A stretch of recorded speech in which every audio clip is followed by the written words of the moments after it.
Hey students, welcome back, or welcome to continuing. What I've done here is I've separated this packet right here into 3 different videos. One video, we went over just basic shading. So we did 1, we did 2, and we did 3. The second video, we're going to focus on shading actual geometric forms. So a pear is not really a geometric form, but we are going to shadow a pear. So I have that sketched out here on number 4. We are going to work on a sphere, and the sphere is sitting on a surface. We are going to work on, this gives you more information on the sphere. We are going to work on an egg. We're going to work on a long cylinder. We're going to work on a short cylinder, and we are going to work on a cone. I'm also going to do a separate one, and that's up to you whether or not you want to try it, but it's a cube. A cube is not represented in these. I'm not quite sure why it wasn't represented. So what I've done is I have sketched these out in my sketchbook. These are each about the size of the palm of my hand. So about the same size, maybe a little bit smaller, but not by much. So I have number 4, my pear, and number 5, my sphere.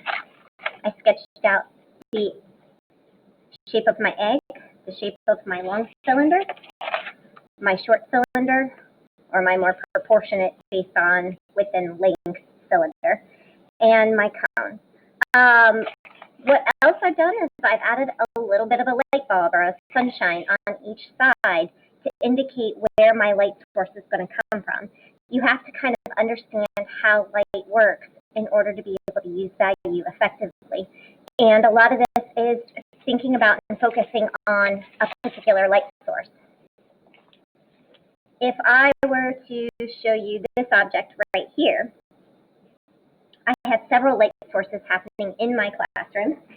As I'm looking at it from your direction, I do have this shiny spot right here, and by the way the light comes down, it hits on the edge here, but it's creating a shadow along my palm.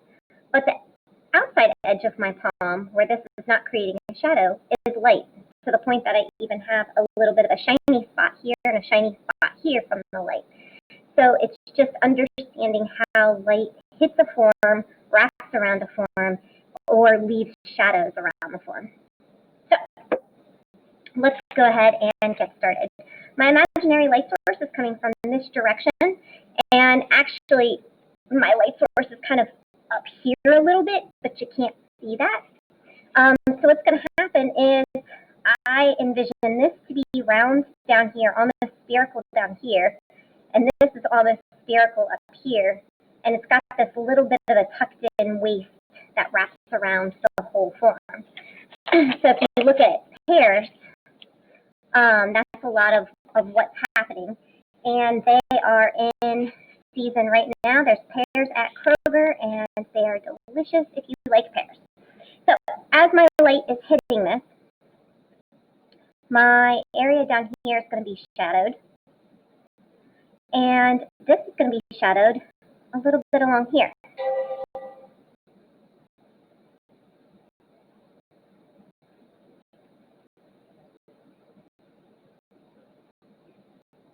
Now, what I want to do, now that I kind of have mapped out where my shadows are going to be, I want to start thinking about using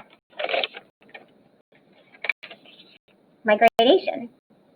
I want my form to look really round. I don't want it to look disjointed. So I'm going to go from the darkest areas, and my darkest areas are going to be kind of in this part of my pear and kind of this part of my pear. And I'm going to use this kind of contrast bar to fill in the rest of this. This is part of the reason that I've chosen to do this video. When I actually see the my printout here, the printout has been printed and reprinted so many times, you start to really kind of lose some of the detail. And the gradations aren't as nice as they are if you actually kind of are using a real life one. So what I'm going to do is I will actually make a photocopy of my actual drawings, and I will put those on Canvas as well as the packet. The packet is helpful. They have included a lot of information that you might need.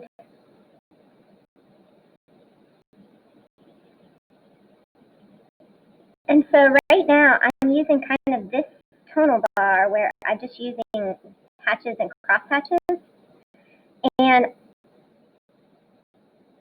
I'm using these short lines because that gives me the option of making them kind of feel like they're going around my form.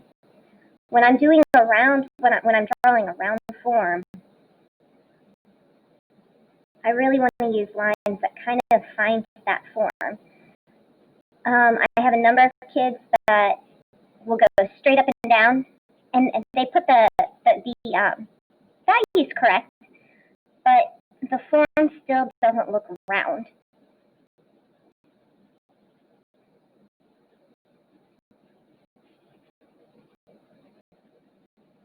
I'm also taking my time, and I'm kind of building up this area that's going to be dark.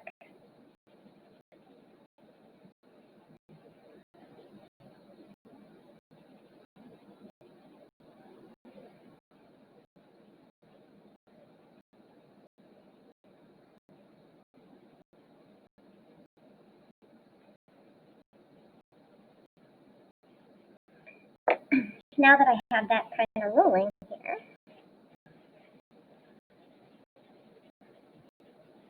I can use my tissue to start blending. And I want to get kind of this rounder over here.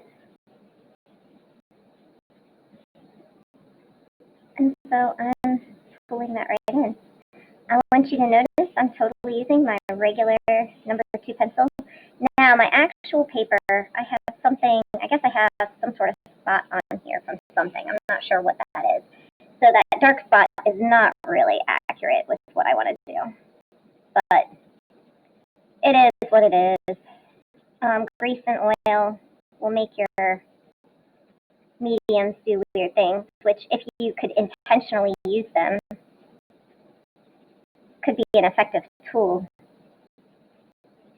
But if it pops up and you don't intend for it to be that dark there, then you run into something else. Now, I'm leaving this edge here a little bit lighter. The reason that I'm doing that is if you know physics,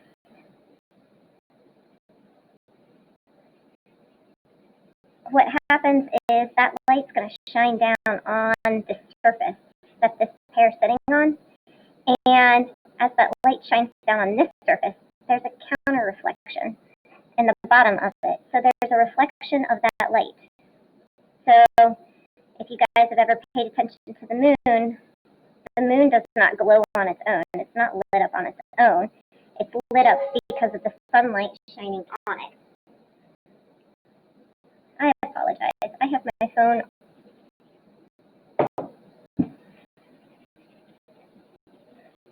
I usually have my phone on silent, and then people try to call me and don't get a hold of me. And then when I turn it on, I forget that it's on, and yeah. So now I've created this form, and I'm starting to kind of build it in.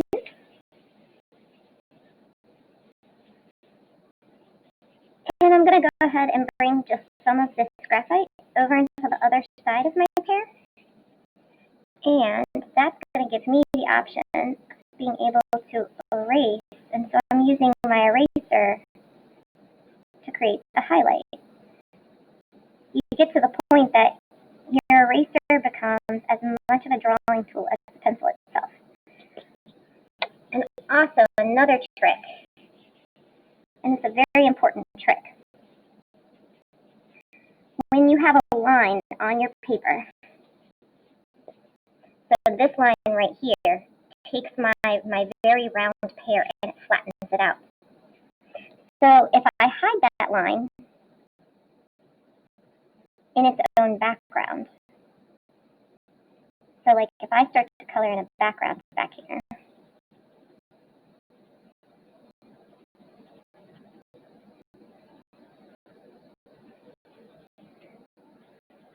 my little pear is going to kind of pop off the page a little bit.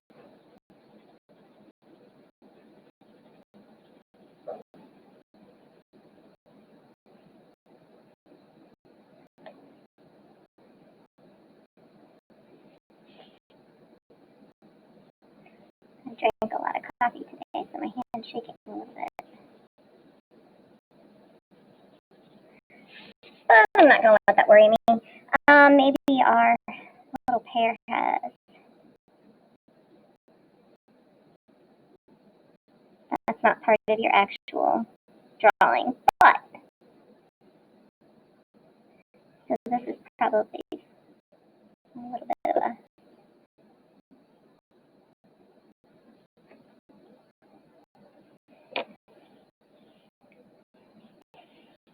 pucker. And I'm just going to blend that back there a little bit. Blend, blend, blend, blend.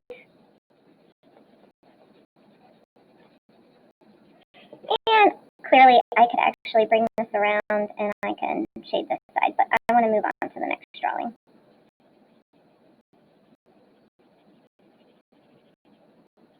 But you now have a pear that's popping off of the page a little bit. Down here I might go back and I might clean this edge up.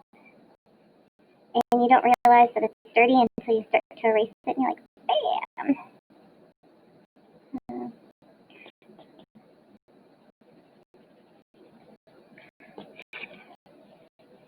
Alrighty, so that's our pear, which is basically a more complicated sphere. So once again, I have my light source here. My light source is shining on my sphere here. So if we think zoop, zoop, zoop, there's my light source, and that's going to make all the rest of this down here brown. And when we were drawing our portraits, we talked about drawing circles, and if you see my whole arm moving, that's because I'm using my shoulder joint to get that in there. And once again, I'm using little short lines and building up my value.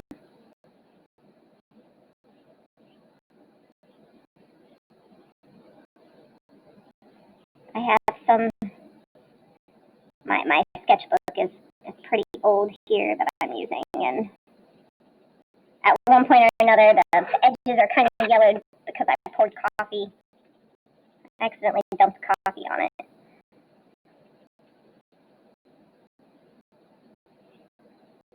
Coffee is my, I don't know, coffee is my everything. It anoints everything. Causes me to shake, makes me happy, does quite a few things, good and bad. I guess it's my addiction. So I drew the circle up here because I'm actually really going to pull my value all the way up here against it. But I'm darker down here.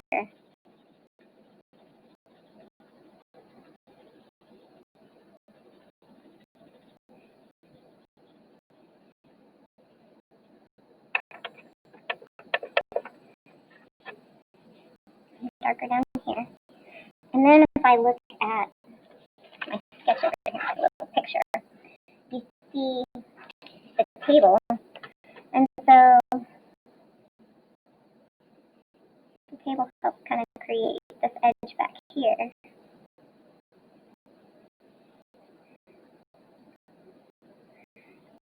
If my light is shining on it, so here, really, the light is shining directly down. And so that creates kind of a uniform shadow underneath. My light's coming in from this direction, so really this part of my table is not going to be this dark. I'm going to have to mess around with this. But as it's coming down, I'm going to have a reflection probably down here. That's going to kind of come around here. Now, I'm making this up in my head. If I was looking at this in real life, there would be other things that I would notice. And I'm able to make this up in my head because I've had to do it a lot in the past. But we forget things. We forget little details. And so we might, it's good practice for me to actually do these still. I'm 42 years old. I went through art school 20 years ago. I have drawn these almost every year that I've taught, but it would be a really, really good idea for me to actually get a ball and put it on a table and shine a single light on it and really practice this for real.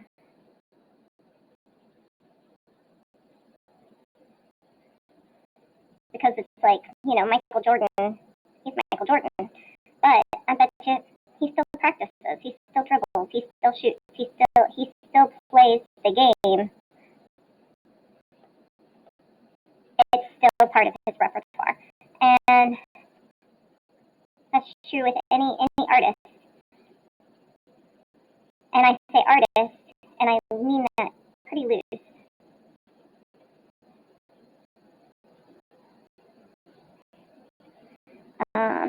Culinary arts is an art form. Culinary arts is cooks and chefs, martial artists, dancers,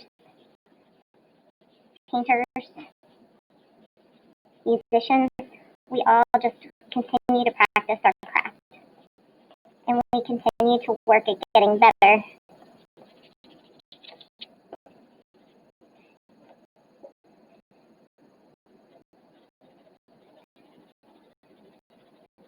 Now, when I was working on my hair up top, I didn't really go as dark as I should have. I stopped at probably, on the 5-point scale, I definitely stopped at a 4. If I was looking at a 10-point scale, value scale, I would have stopped at probably about a 6. I didn't get as dark as I needed to get. And so I'm going to take the ball, the sphere here, just a little bit darker, but I kind of want to keep moving, and I know that a lot of this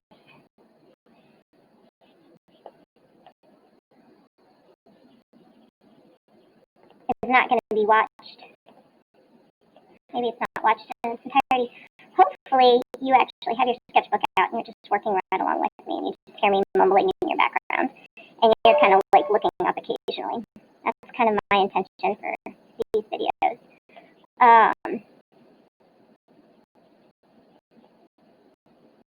If you're attending to every single one of my words and that, you're phenomenal. Okay, so I'm creating the bottom edge of the sphere down here with my eraser. So I have laid this much graphite on my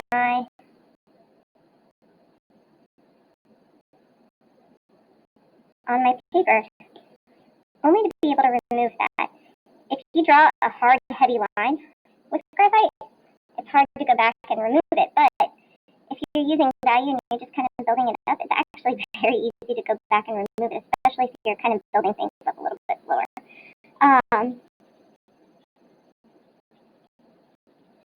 And above that little highlight, and I made that highlight way too light. I'm going to have to go back and kind of fill it in a little bit more. But, you know, there's a saying, it's always darkest before the storm. Or the eye of the storm. Maybe it's the eye of the storm. I don't know. Meaning, you have the darkest part of the shadow, or at least in this case, what I'm trying to get at is that you have the darkest part of the shadow closest to that highlight that's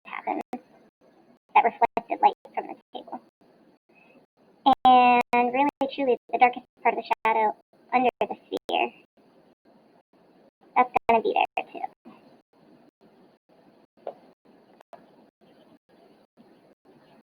And depending on how strong the light is, my classroom, I have a lot of diffuse light. I got lots of windows. So even when we do and still life in here, I just have, you have multiple light sources and it's hard to get like a real sharp shadow. But if you have one light source and everything else is dark, and you go to draw a sphere, you really get kind of a nice, beautiful, clean, harsh-edged shadow. When I blend this with my tissue, I really do end up picking up a lot of my graphite, and kind of might lead to a little bit of a problem. But now I've softened that, and I'm going to go back in and darken it. Oh, and I was picking up some of the graphite, so that makes it lighter, and I'll go back in and darken that.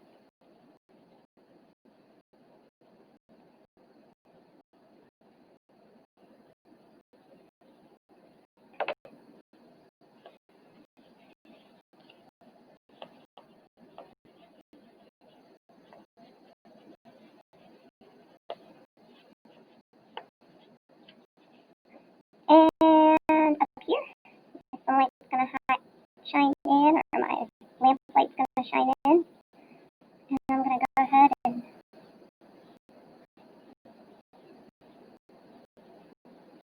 lighten that just like that.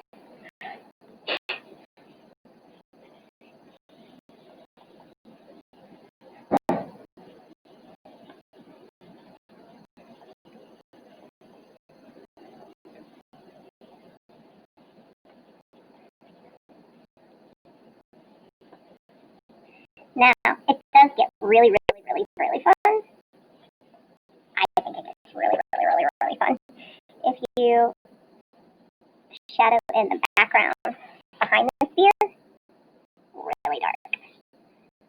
So, why do I think that looks cool? Because I really, really like drama in my drawing. I try to keep drama out of my life, but I like it in my drawing. And this is a little bit dramatic. So, if you see that,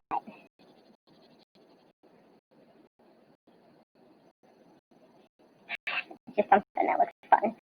You don't have to do that, but that just kind of establishes the edge of the table there, and the background in the back, and it really kind of gives you that light and that dark. I would bring some of this and really kind of work on making this darker too down here. And in fact, let me see if my other sketchbook, if I have something. Maybe I do, maybe I don't. There. So, a chance to really kind of darken in areas and really kind of punch in that value. So, there you go. And got my table. Here's my pocket. Page 4. Eggs.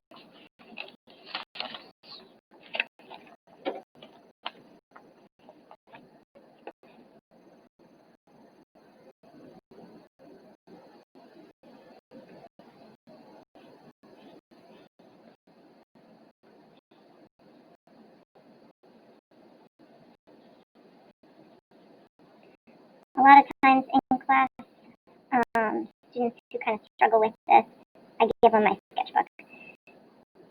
Take them out of the packet and give them my sketchbook and let them work from my sketchbook. And there's something about seeing something in real life that kind of makes it less ephemeral and more possible.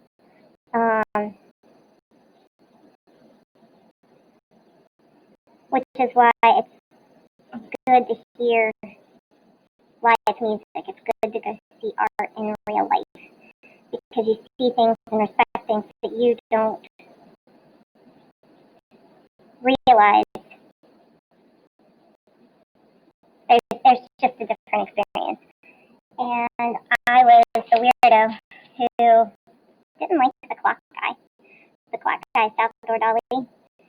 take his work or I could leave it. It's like I just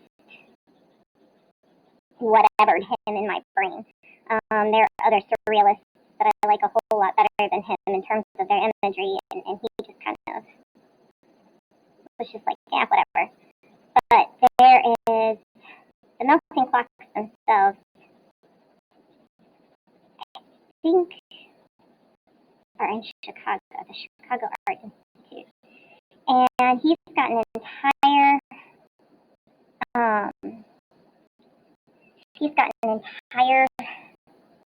museum in Sarasota, Florida. And I went to see the melting clocks because as an art teacher, you kind of have to, and I was in Chicago anyway. So we went, we saw it. It was tiny. It was cute. Okay, whatever. It's melting clocks. Big deal. They look cool. You guys probably like them, and that's totally cool. I love the fact that you would like it. Anyways, I saw it.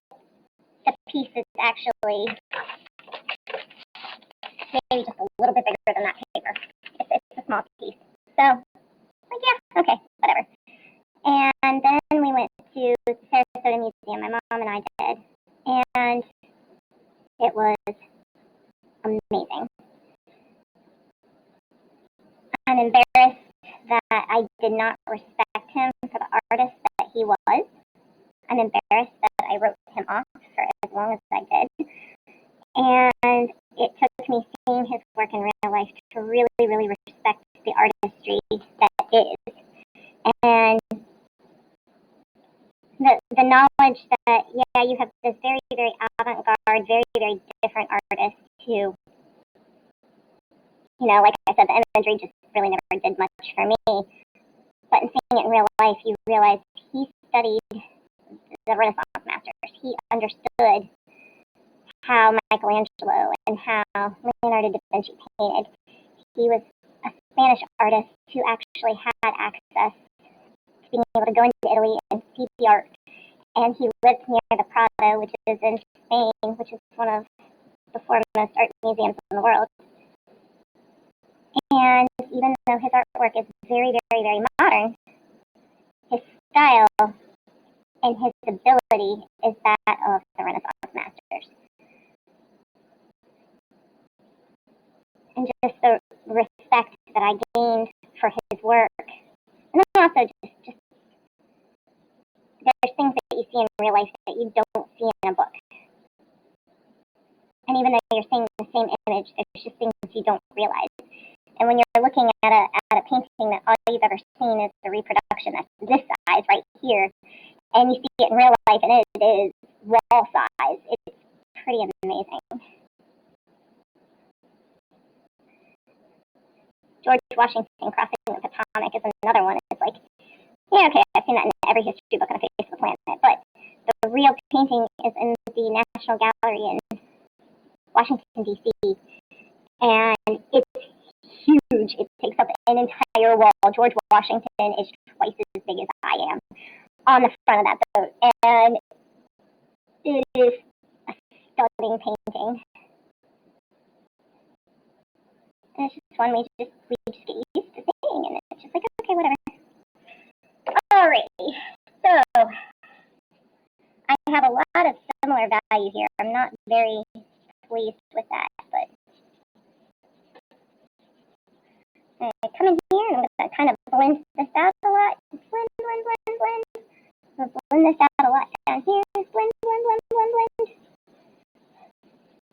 Now, I have a lot of students who do value and they stop right there. Don't stop there. So we got our light that's shining down. I'm going to clean up my egg here. I try to blow away my dust because if I do this with my hand, I'm going to like wipe this across there, and I don't want to do that, but I'll get a clean piece of my tissue here. There.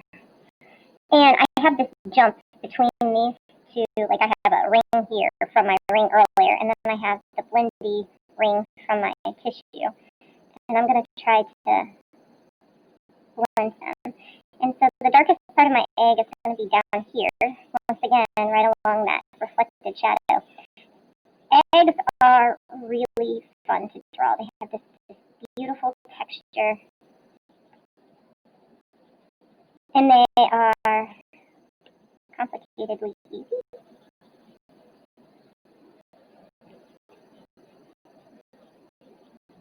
Alrighty, so then I have my little glowy line, and then I'm going to go down in here to my base. I'm going to fill that in darker. I'm really leaving this, probably it's too prominent, really. But I want you to be able to see it really clearly. I want to kind of emphasize that until you discover being able to use kind of the subtlety on your own.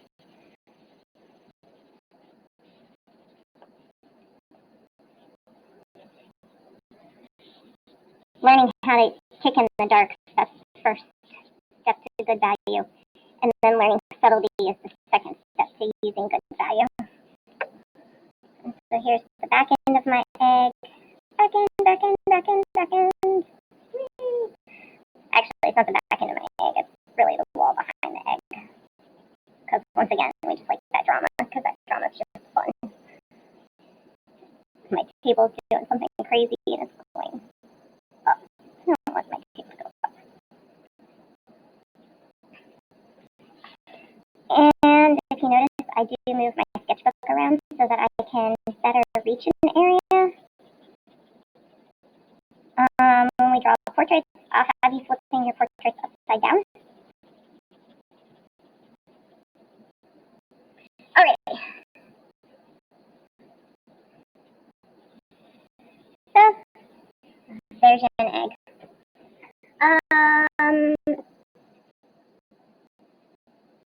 Not a bad idea to go back and just kind of clean up your lines a little bit.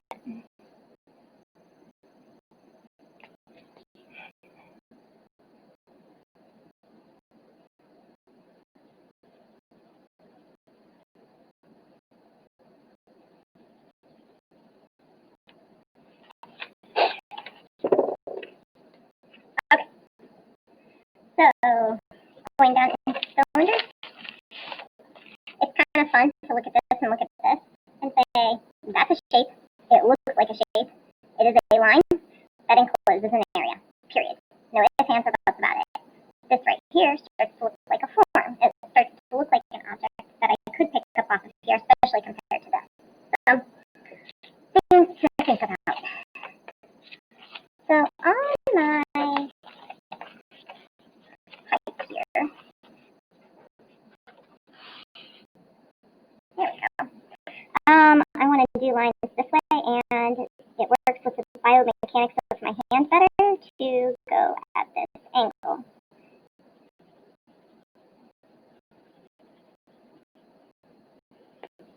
And so if you're thinking about this in terms of something that is round, we have our area that is highlighted. We're going to progressively get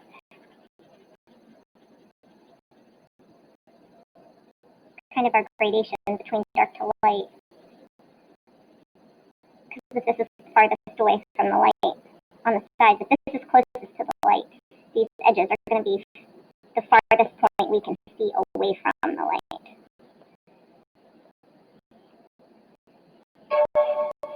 And I'm a little bit disappointed that this isn't respecting the fact that if a light's shining on here, I'm probably going to be seeing a shadow, come back here. And that shadow is going to kind of go off of my table. The shadow would be representative of the width of the actual pipe, or cylinder, or whatever. I have no idea what's propping it up at the top. If I was doing this for real, I'd have to be thoughtful about this. I'm going to take this corner off, because I'm going to pretend that my pipe is kind of that's the shadow that's going back there, if that makes sense. And then I'm going to clean this edge up here a little bit. There we go.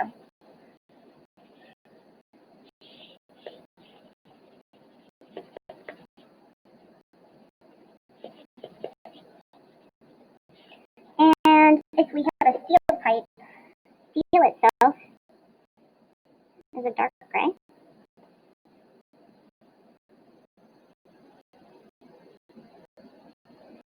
And we're not going to have that reflected light on the edge of this from the table, probably. Because it's kind of far up off the table. There might be, but I don't know. I'm going to pretend there's not really.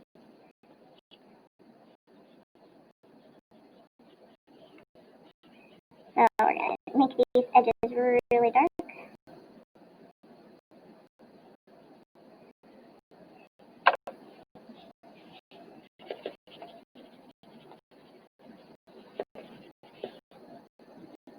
Now, we're going to do a little drawing here in a little while.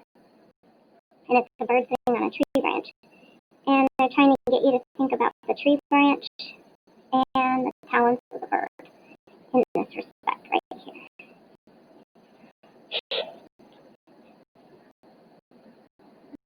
Clean this up. It is possible, if you are drawing metal, that if there's, if there's a bit of metal that has been turned off of this, or like a piece that's like just bent or something, you might have more highlights. I'm going to clean up the background here a little bit.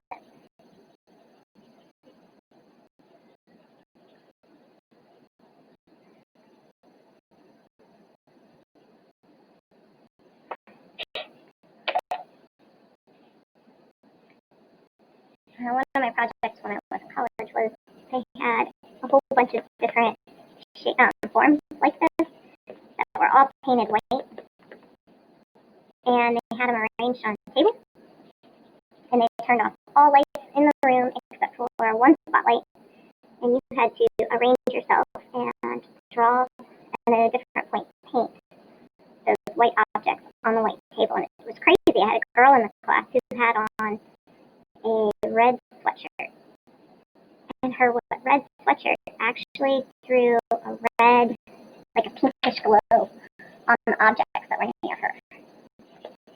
So, like, pretty fascinating in the way that works. So, there's our pipe.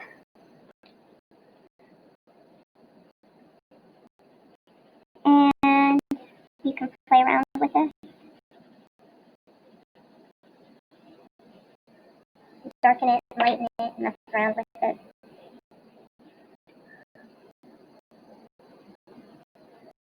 I'm going to take some of this. That's a little bit lighter there. Presumably being a little bit closer to light shining. But there's our pipe. It becomes a little bit more dimensional. Maybe it's like cut off and creates a thing against the shelf or the wall.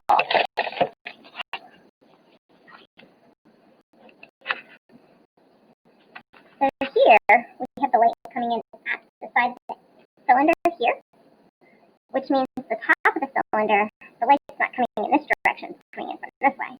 So the top of the cylinder is going to be darkened for this drawing. But, if you were doing this, if you were drawing this and you were actually, drawing a can of Coke or something, a pop can or a seltzer water can, it really just all depends on where the light source comes in. And actually, crushed cans are a fun drawing. So if you ever want to just kind of challenge yourself, get a can, crush it under your foot, and try to draw that. Good practice. My daughter goes to Connor High School. At Connor, they have semester-long classes instead of year-long classes. And so they work on block scheduling, so that's why they can do that. um, they do offer like drawing and painting there, and they offer sculpture. They offer more individualized classes as well. Here we do kind of an overview of different things. And so one of her projects in drawing and painting was to draw a crushed can.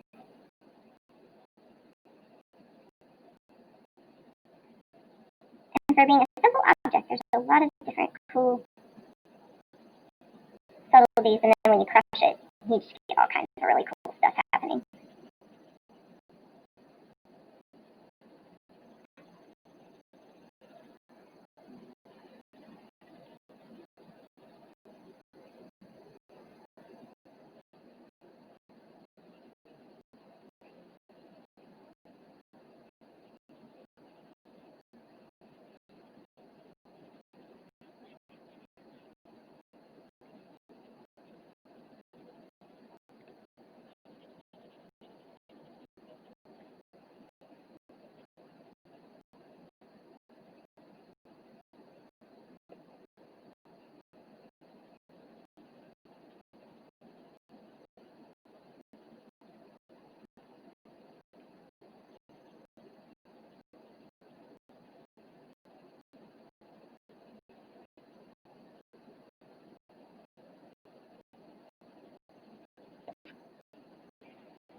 If you're still listening to this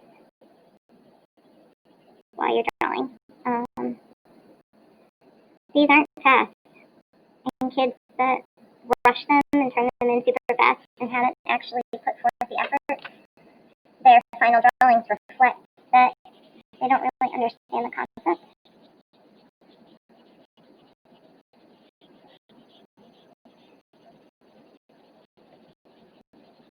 Already my video is 41 minutes long, and this is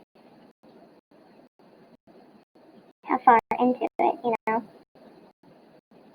I think we've done 4 drawings.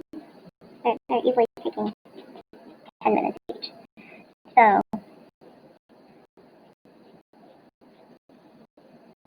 that's part of the reason that I really do give you a lot of time to do things, because I want to encourage you to use your time efficiently and wisely. But I want to give you enough time to do something good. So when I get things turned in that clearly took just a couple of minutes, it's a little bit frustrating, because it's not like I'm not providing a lot of time. And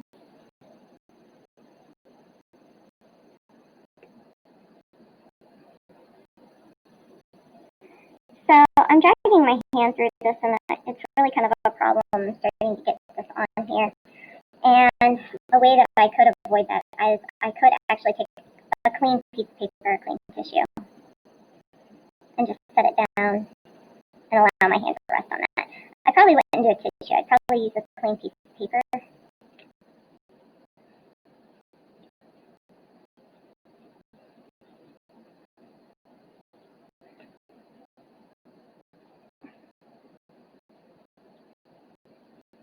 Lay in some of my background tone here.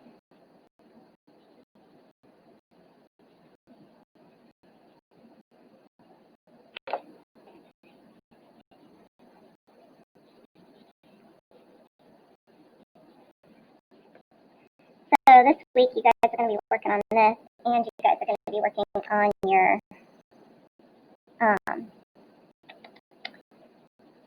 things in class. You're going to be working on your pumpkin.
cast reflection down here.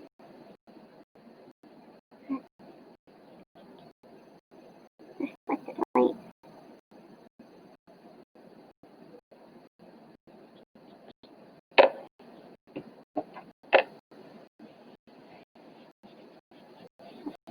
Soften that so it looks like it's sitting there better.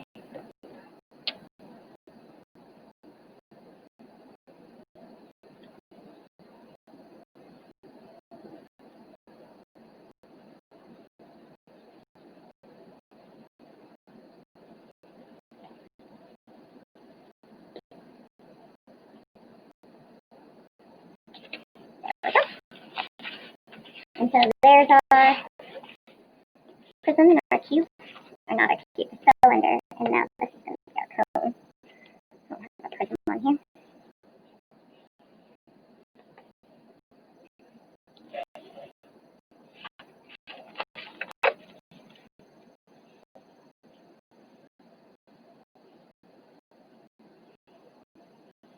My angles are a little wonky.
Smooth that out a little bit. Smooth that out a little bit.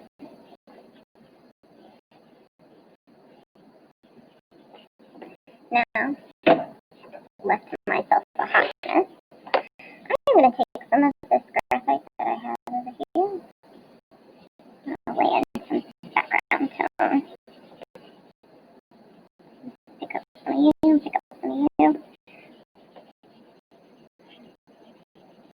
If you have a fancy drawing set and your fancy drawing set has that weird little paddle thing in it that has sandpaper on it, you actually take your pencil and you run it on that sandpaper thing and create graphite dust or charcoal dust that you can then pick up and draw with, just like I did that. So if you're looking at it, you're like, what in the world is that thing for? You can use it to sharpen your graphite. You can also use it to sharpen your charcoal, or you can create yourself a little bit of dust. Kind of clean up here, right here, because you have your little reflected. And this actually shows a little reflected right on the corner. So there's a little reflected light here that my image is showing. I'm not sure without actually doing that. That would be the case or not. But I'm just going to copy off of that. I'm also going to clean up that it's not right there. But you see that comes out nice and clean.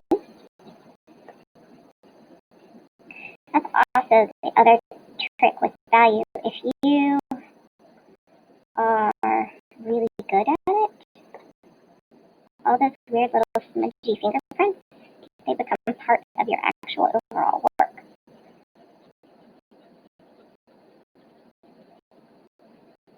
Alright, let's clean that up a little bit.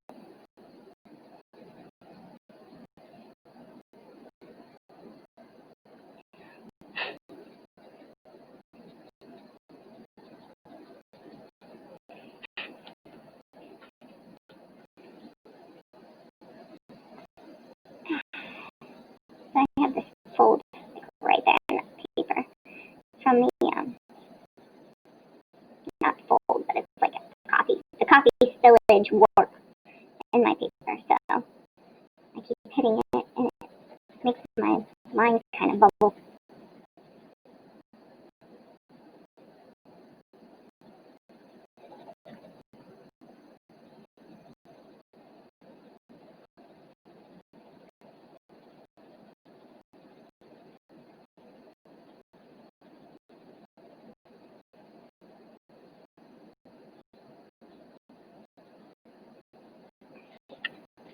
And I want this to actually look like it's part of my overall cone and not my ground floor, if you will. So I'm going to do this on the edge of my cone.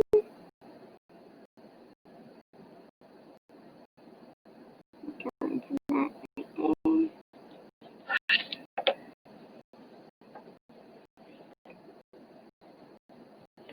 And there you go.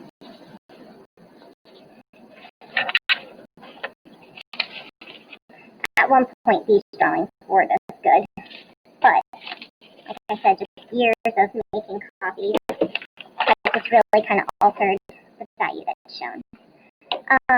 So the final one that I'm going to do, I'm going to draw a cube, and that cube was not part of the original plan. So there's different ways to draw cubes. My grandma, when I was a little girl, taught me these in order to amuse me while we were waiting for food to come. So one way to draw a cube is to draw yourself a square, like this. And then you draw the same size square, overlapping it, like that.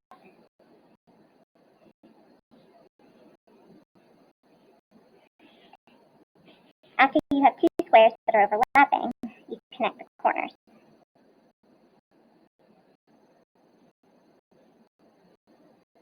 Now this corner you don't see, but that's where that would be. So now I have a nice cube, or a glass cube. I'm going to go ahead and I'm going to erase these lines in here.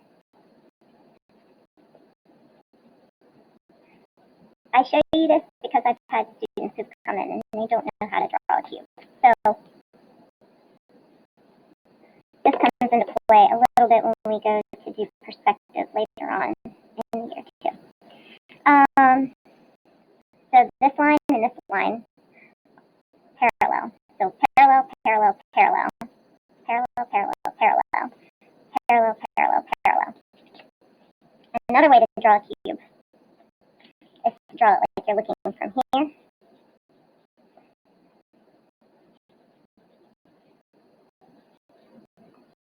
And I draw a parallelogram. And then I draw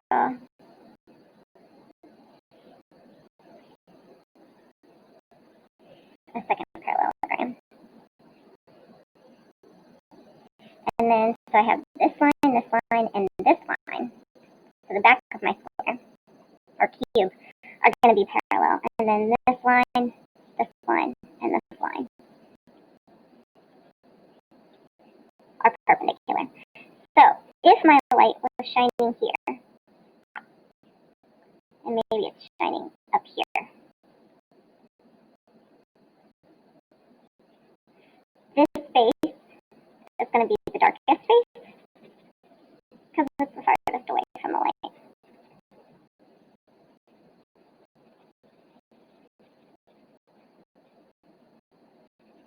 The place where where this is really fun to look at is go to downtown Covington or downtown Cincinnati, or go out and find yourself a barn to look at. And look at that barn at sunrise, sunset, as the sun's coming up over the horizon, and it picks the side of the building to light up. And if you're standing in the right spot, you can see that the other sides of the building are really dark. So if we're over here on this side, this is going to be my darkest face of my cube.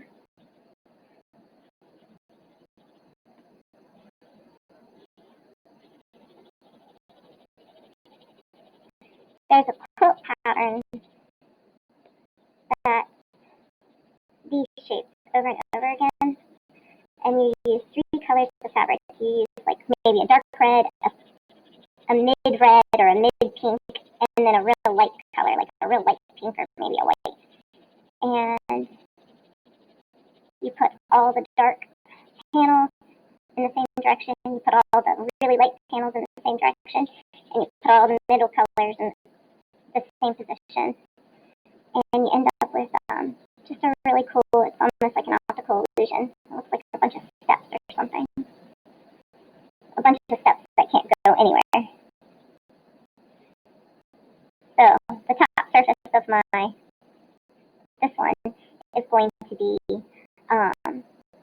the lightest.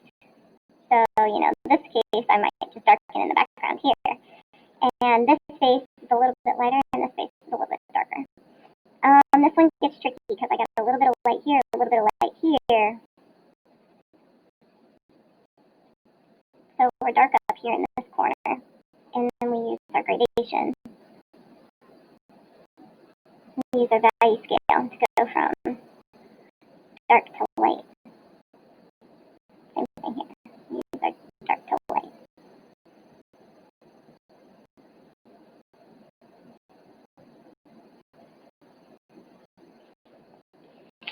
So clearly, something you play with. Another thing, if you want to really challenge yourself, crushed pans, those are fun. Pots and pans are shiny, like chromed out, are fun for my kids that dig cars. Like if you can find a chromed engine, those are beautiful to draw.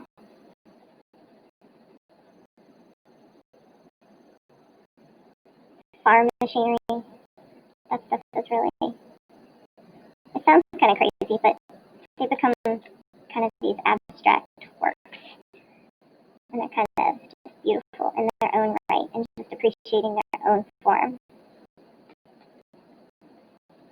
So we have this dark, and we're fading to this lighter, bright corner here.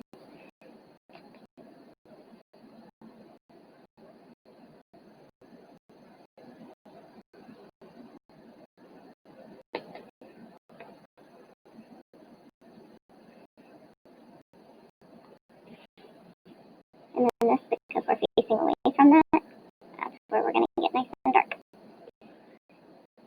And if we're worried about this becoming too much part of whatever, you darken it in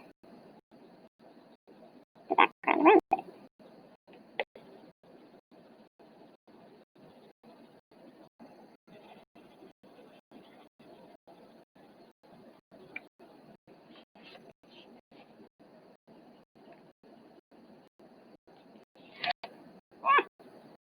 I just guessed my value scale that was happening there. It might be even where this edge of this cube is defined by a highlight rather than a dark line. Your lines can be light, like they can be dark. So just stuff to consider and stuff to know about and play with. So different ideas here. I might just take and lay down a tone here, and once again, that flat line flattens an object, but once I kick in some background there, it makes it pop.